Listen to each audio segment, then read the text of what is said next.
بسم اللہ الرحمن الرحیم۔ السلام علیکم پیارے دوستو آپ دیکھ رہے ہیں ڈسکور اوریجنل اور میں ہوں اسد۔ اس سے پہلے آپ مسیحا کی 54 ایک ساتھ سن چکے ہیں۔ آپ قسط 55 ملاحظہ فرمائیں، لیکن اس سے قبل آپ سے ریکویسٹ ہے کہ ہمارے چینل کو سبسکرائب کر لیں اور بیل آئیکن کو کلک کر لیں تاکہ آپ کو تمام تر ویڈیوز ملتے رہا کریں۔ اور اس کے ساتھ ہی آپ سے گزارش ہے کہ ہماری ویڈیو کو لائک لازمن کیا کریں اور ساتھ ہی اپنے دوستوں کے ساتھ شیئر بھی کیا کریں اور کمنٹس باکس میں اپنی آراء سے ہمیں مطلع لازمن کیا کریں۔ آئیے اس داستان کا آغاز کرتے ہیں۔ میں نے تاج کے منہ سے جو سنا تھا اس سے یہی اندازہ ہوتا تھا کہ طارق ان کی قید میں جا چکا تھا۔ وہ ایسا تھا تو نہیں، لیکن مجھے کچھ حیرت بھی تھی کہ طارق نے تو جبار ماہی کی کمینگاہ کر رخ کیا تھا۔ تاج کو اس کا کیسے علم ہوا؟ کیا ممکن تھا کہ یہ سب ایک ہی تھیلی کے چٹے بٹے تھے؟ طارق جبار ماہی کی گرفت میں آ گیا ہو اور وہیں قہر شاہ نے اپنی بیٹی کے سلسلے میں تاج کو اس کے ہاں بھیج رکھا تھا، اس لیے اس کے علم میں یہ بات بھی تھی۔ کچھ بھی تھا، صورتحال خراب تھی۔ میرے سوال پر پھل سائی نے کہا، پہلے رومی کے زخم کا جائزہ لو، دشمن کی ابھی فکر چھوڑو، وہ بھٹک گئے ہیں۔ اس کی بات غلط نہیں تھی۔ مجھے قتل تالاب سے باہر آتے ہی سب سے پہلے یہی کرنا چاہیے تھا۔ میں نے رومی کو بھربھری مٹی والی زمین پر لٹایا اور اس کی پنڈلی کا جائزہ لینے لگا، لیکن مجھ سے پہلے پھلسائی نے تاڑ لیا۔ اس کی پنڈلی پر ٹخنے کے پاس 2 چھوٹے باریک سرخ نشان نظر آئے۔ میرے دیکھتے ہی دیکھتے پھلسائی نے ایک لمحہ بھی مزید سایہ کے بغیر اپنا منہ اس کی پنڈلی سے لگا لیا اور اگلے ہی لمحے میں نے اسے ذرا دیر تک زہر چوستے دیکھا۔ تھوڑی دیر تک زہر تھوکتے رہنے کے بعد میں نے دیکھا کہ رومی کی حالت حیرت انگیز طور پر بہتر ہونے لگی تھی۔ اس نے بے ہوشی کی حالت میں کراہنا شروع کر دیا۔ اس سے مجھے تسلی ہوئی۔ پھلسائی نے ابھی اپنا کام ختم نہیں کیا تھا۔ اس نے اپنی قمیض کا دامن پھاڑ کر اس کی پٹی رومی کی مضروب پنڈلی پر باندھ دی۔ میں نے گرد و پیش پر نظریں مرکوز رکھی ہوئی تھی۔ سمجھ میں نہیں آ رہا تھا کہ کہاں کا رخ کیا جائے۔ تب ہی پھلسائی نے یہاں بھی ہماری مشکل حل کر دی اور بولا، یہاں سے آگے چلتے رہے تو بمشکل 2-3 کلومیٹر بعد ایک چھوٹی سڑک آتی ہے۔ ادھر اناج کے بہت سارے گودام ہیں۔ وہاں ہمیں نہ صرف محفوظ پناہ مل سکے گی اور مدد بھی۔ میں نے رومی کے بسود وجود کو ایک بار پھر کندھے پر اٹھا لیا۔ اس دوران مجھے معلوم ہوا کہ ہم پرانا حاصل پور میں وہاڑی روڈ کے کہیں آس پاس تھے، نیز یہ ذیلی سڑک بھی اسی روڈ سے نکلتی تھی۔ یہ 2-3 کلومیٹر کا فاصلہ ہم نے جیسے تیسے طے کیا اور جلد ہی ہم ناہموار جھاڑیوں والے اور کہیں کنجان صحرائی میدانوں کو پار کرتے ہوئے بالآخر ایسے مقام پر جا پہنچے جہاں ہمیں کہیں اونچی نیچی مگر قدرے بوسیدہ سی عمارتیں نظر آئیں۔ وہاں روشنیاں چمک رہی تھیں اور کچھ چھوٹے بڑے راکٹ اور 10 ویلر ٹرک بے ترتیب انداز میں کھڑے نظر آ رہے تھے۔ چند لوگ بھی متحرک دکھائی دیے۔ ہم وہاں تک پہنچے تو ایک پھوس اور گارے مٹی کا بڑا سا سائبان نظر آیا، جس کے نیچے 2 چارپائیاں اور 3-4 بینچیں دھری ہوئی تھی۔ کچھ لوگ وہاں بیٹھے نظر آئے، چند ڈرائیورز لگ رہے تھے اور کچھ مزدور وغیرہ۔ قریب پہنچنے پر وہ سب گردنیں موڑ موڑ کر ہماری طرف دیکھنے لگے اور تب ہی ایک نے شاید پھلسائی کو پہچانتے ہی اپنی جگہ سے اٹھ کر ہانک لگائی، ارے پھلسائی! وہ یہ کہتا ہوا ہماری جانب فوراً لپکا تھا۔ باقی بھی چند ایک کھڑے ہو گئے، وہ بھی شاید اسے جانتے تھے۔ یہ کیا ہو گیا سائیں آپ کو؟ مذکورہ شخص نے قریب آتے ہی پھلسائی سے احتراماً کہا۔ اس کے چہرے پر اب حیرت کے ساتھ تشویش کے سائے بھی لہرا گئے۔ بس یار، کچھ بیری ٹکرا گئے، پھلسائی نے کہا۔ کوئی ٹھور ٹھکانا ہو تو وہاں لے چل، اس نے ہانپتے ہوئے کہا۔ اسی اثنا میں چند اور لوگ بھی قریب آ گئے۔ 1-2 نے پھلسائی کو سلام بھی جھاڑا۔ اس کے بعد پھلسائی کے کہنے پر انہوں نے رومی کو وہیں ایک چارپائی پر لٹا دیا اور اسے پانی وغیرہ پلانے لگے۔ وہ ہوش میں آنے لگی تھی۔ وہ آدمی سمجھدار واقع ہوا۔ پھلسائی کی بات سمجھتے ہی وہ ہمیں قریب کی عمارت کے اندر لے گیا۔ رومی کو میں نے دوبارہ اٹھا لیا تھا۔ یہ بھی کوئی گودام کی عمارت تھی جس کا ایک بڑا سا گیٹ کھلا ہوا تھا اور وہاں ایک ٹرک لگا ہوا تھا جس پر سامان لادا جا رہا تھا۔ دوسرا سنگل پٹ کا ایک چھوٹا دروازہ کھلا ہوا تھا۔ وہ بھلا مانس آدمی ہمیں اسی دروازے سے لے کر اندر داخل ہو گیا۔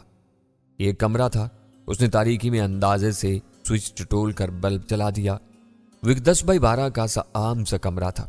ایک طرف نقشی پائے والی بڑی سی کھری چارپائی پڑی تھی، دوسری طرف ایک میز اور کرسی تھی۔ میز پر موٹے موٹے رجسٹر اور قلم ہولڈرز رکھے تھے۔ 2 سرکنڈوں کے مونڈے بھی پڑے تھے۔ ایک چارپائی بھی وہیں پڑی تھی جس پر میں نے رومی کو لٹا دیا۔